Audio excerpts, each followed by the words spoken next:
Thursday, August 31st, 2023, Monaco 64, home of alternative economics and contrarian views. We're going to look at the Bank of England today, and as much as I'd want the Bank of England to go bust, I'm going to show you why the Bank of England cannot go bust because of its asset purchase program or QE program. There are some people out there reporting that they're going to go bust, that they could rack up losses of almost 200 billion pounds. And that's old news, actually. I spoke about that back in February, and also the Daily Telegraph and Bloomberg News spoke about that back in February. I think recently it's been CNBC that's reported. They're just about 6 months too late. Yeah, they won't go bust. The people that will get hurt, of course, are the taxpayers, as usual. So we're going to look into that today, and I'll show you why, unfortunately, the Bank of England will be okay. Before I do, though, I'd like to make a couple of announcements.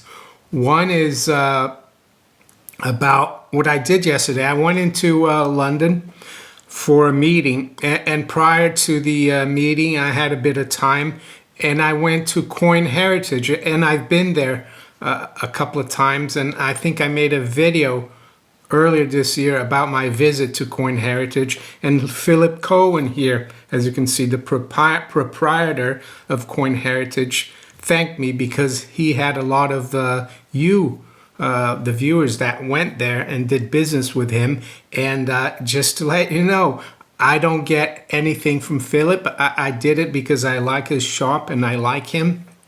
And yeah, I decided to go back there yesterday, and you can see me there with someone else.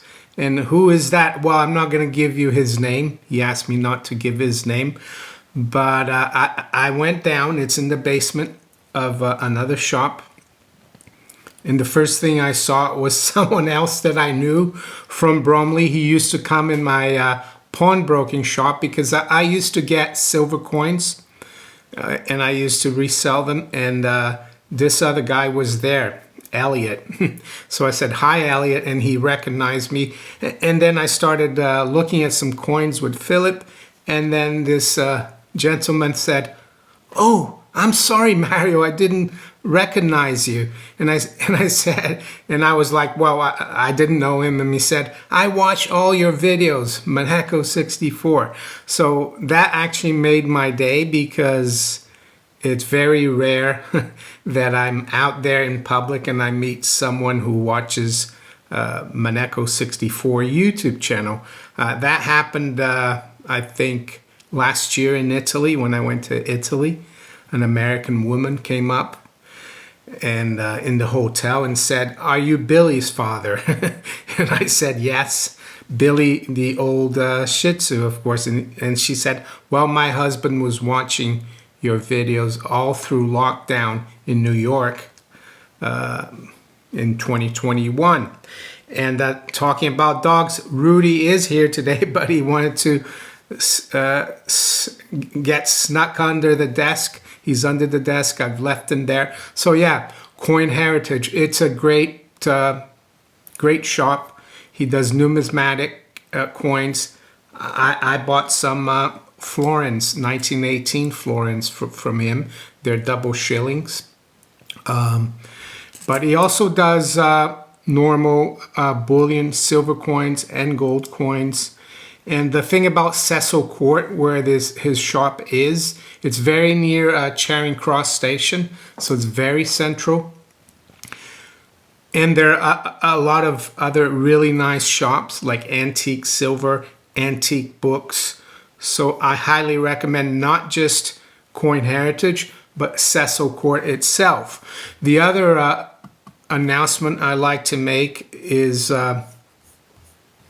about Wide Awake clothing, and I wore a few weeks ago or so a hoodie I bought from them, Wide Awake clothing, and they market themselves as thought-provoking designs to awaken sleeping minds. So I have the hoodie that says the World Enslavement Forum, WEF.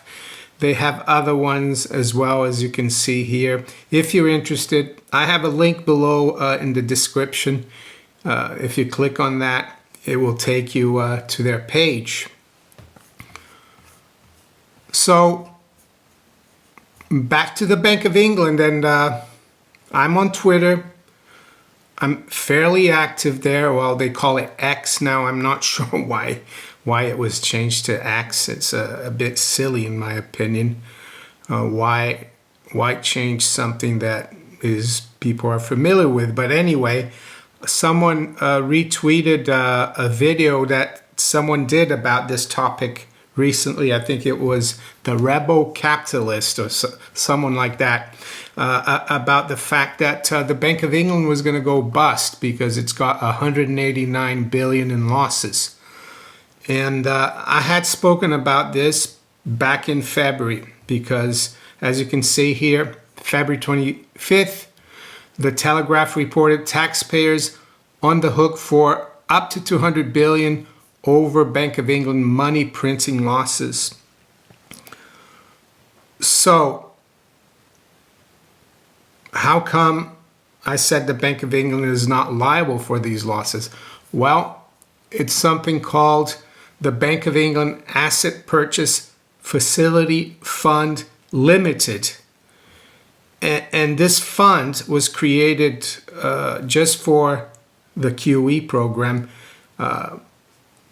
also known as Asset Purchase Facility. And that's why the Bank of England never uses the word QE. They always use the word Asset Purchase Program, because legally that's what it is. And as you can see here, this is from Companies House. It's a government website. And this company it's a private limited company, and it was incorporated on the 30th of January 2009, just when the Bank of England started its asset purchase program, or QE program. So what I'm trying to say here, the deal with this fund is that when it was making profits, this fund was sending the profits to Her Majesty's Treasury. Of course, now it's His Majesty's Treasury. But now that bond prices are dropping and the Bank of England Asset Purchase Facility Fund Limited is incurring losses, His Majesty's Treasury is having to fund these losses. So yes, it could get up to 200 billion or even more. It depends on how badly the bond markets do. But what I'm trying to say here, eventually they could liquidate this company, not the Bank of England. And who would be lumbered with the losses? Well, it would be the taxpayer. They would nationalize this fund. So the Bank of England, as much as I'd love for the Bank of England to go bust, they're not going to go bust. I think there's a better chance of the Bank of England being abolished through a change in the political system. And what do I mean by that? Then it going bust. Well, I mean that the Bank of England was created by a royal charter back in 1694. So if there were to be some kind of political upheaval and England, Scotland and Wales and Northern Ireland became a republic, then I think there would be a good chance of dissolving the Bank of England, because if it was created by a royal charter and the monarchy collapsed, I would say there would be a good argument for the dissolution of the Bank of England. So, yeah, I don't think the Bank of England is going to go bust. And why is it to do with the bond market? Well, because this Asset Purchase Facility Fund Limited is just like a hedge fund, and they've just been buying a lot of government bonds, almost $1 trillion. So now that it's going down, they're incurring huge losses, which has to be covered by us, the taxpayer. So, yeah, it's not the Bank of England that's liable to this for these losses. It's going to be the taxpayer, and the Bank of England. They've been clever enough to create this limited company, and I think they knew that there was a risk, of course, that QE was not a one-way street. It says here the company knows or has reasonable cause to believe that there is no registrable person or registrable relevant legal entity in relation to the company. So basically saying no one is really responsible for this company. So there you go. I would say it's us, the taxpayer, through the Treasury. So before we look at the markets today, just want to show you something that I saw yesterday from Bai Xiaojun. He's the Oriental Ghost. And I've spoken about him. He's covered the silver market. He's a Chinese guy on Twitter. And he made an interesting tweet yesterday about the Chinese market for gold. And I think this is another reason why the gold price is kind of got some support right now, because as you can see here, he says today the price of a gold bar is 478.1 RMB per gram in China Gold, the largest gold miner in China. I guess they sell as well, aside from mining the gold, equivalent to 2,039 US dollars per ounce, a premium of over $100 over London spot gold. So why is this relevant? Well, because if the Chinese can come over to London or anywhere in the West and buy gold for over $100 below spot, they can sell it in China for a profit of $100. It's called arbitrage. And as long as there's that difference there, we could continue to see the price of gold in London and in international market, COMEX, New York, continue to go higher. So this is an interesting development here. It looks like the gold is going to continue to flow from west to east. And why is this happening? Well, because the bullion banks in London and New York probably continue to really supply a lot of paper, and they keep the London spot price below the actual physical price, and that's why there is that difference there. But those differences never last too long, because people are always after profit, even the Chinese. Most people think they're communists, but they're anything but. They're big capitalists, I would say. So with that, let's quickly look at where the markets are this morning. It's almost 8:30 a.m. London time. So let's see where gold is. Gold is at 1945.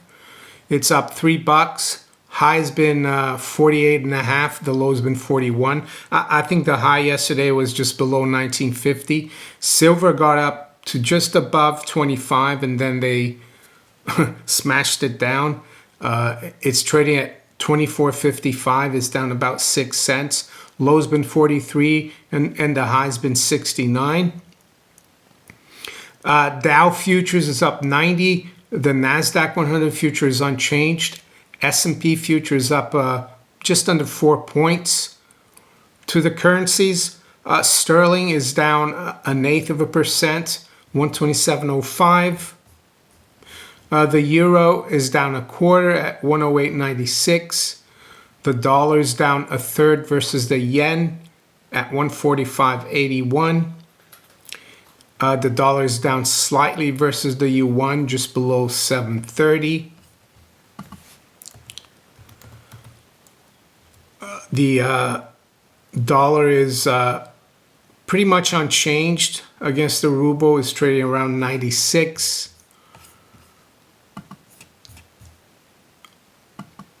The Aussie dollar is up 1/8 at 64.82. The dollar is unchanged versus the Canadian dollar, 135.43. The Kiwi dollar is up slightly at 59.60. To the commodities, WTI crude is unchanged at 81.50. Brent is unchanged at 85.20. Platinum is down about $1, trading at 977. High-grade copper is down 1/3% at around 383. Finish off with the bond markets. The 10-year Treasury yield is down about a basis point at 4.10. Yesterday we had some weak data again. I think the GDP, the advanced GDP was lower than expected.